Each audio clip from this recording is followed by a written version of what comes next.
Happy New Year mga momshies! Bagong year na naman to para gumawa ng mistakes, mag-learn from that mistakes, at mag-improve. So, it's never too late to start mga momshies. Kung gusto mo mag-renew ng life mo, kung gusto mo ulitin ulit yung mga nabagsak mo, okay lang yan. Ito naman, alam nyo, may mga point talaga tayo sa buhay na nafe-fail natin. Pero, lagi niyong tatandaan na it's not the end of the world. This is a new year and I'm welcoming you all to the year 2017! Tchadan!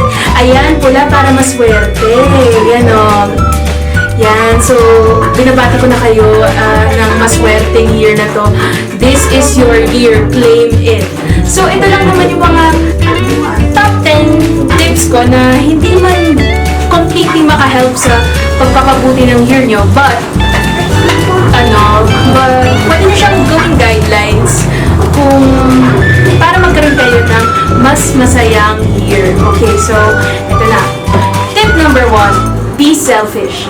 It's time to think of yourself. This time, it's all about you.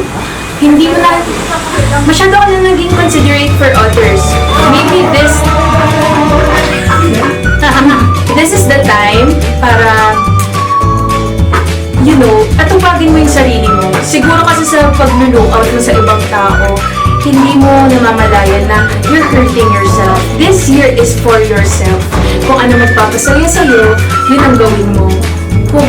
Pero huwag ka manapak ng ibang tao. Basta, make sure you are happy without stepping on others. Tama ba yung grammar ko? Pero anyways, ayun, huwag niyo naintindihan yung grammar ko. Masaya ako ngayon.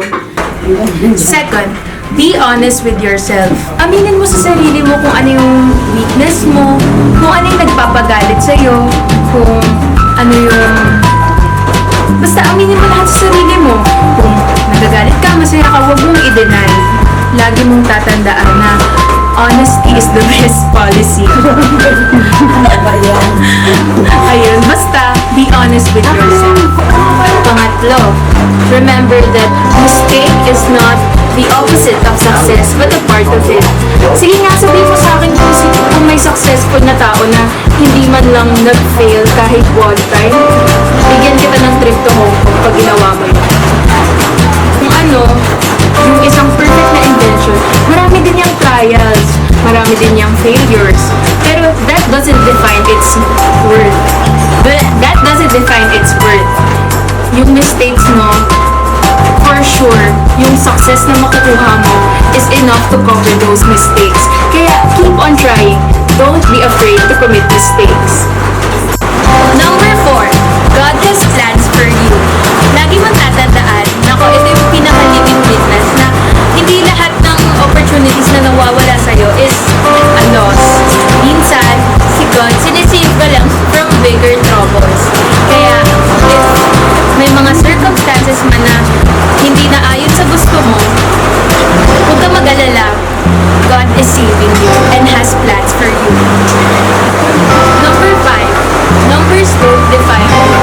Ano naman kung bagsak ka sa although, kailangan mo din talaga pumasa. Pero, hindi ibig sabihin yun na the larger the number,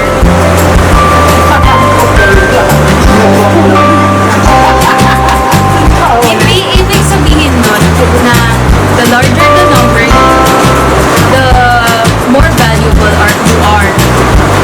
I mean, patay-patay tayo lahat. Yung number mo man magpa-positive or magpa-negative, yung mga numbers naman na yun, for reporting lang yun. Hindi naman yun para i-define kung magaling ka or hindi. Lagi mong tatandaan na words, na numbers don't define you. Number 6, because if you like the way you look at me, love yourself. Katulad ng number 1, be selfish. Equivalent to sa number 6 na love yourself. This time, it's all about you. Huwag ka masyadong harsh sa sarili mo. Huwag mo masyadong insultuhin. Although minsan, for fun, pero lagi mo i-love yung sarili mo. I-prioritize mo. Kasi at the end of the day, yung sarili mo lang ang nandyan para sa'yo. Yung sarili mo lang ang maglilift sa'yo, yung sarili mo lang din ang magpo-pull down sa'yo. Kaya kung may importante ka mang dapat na ayusin, unang-una is yung sarili mo. Number 7, cut off toxic things and people out from your life. Di ba nga, sabi ko, maging selfish ka. If merong toxic people and toxic things na nag-hold back sa'yo, ako, cut mo na yan, sis. Number 8, embrace your weakness. Wala lang, embrace your weakness.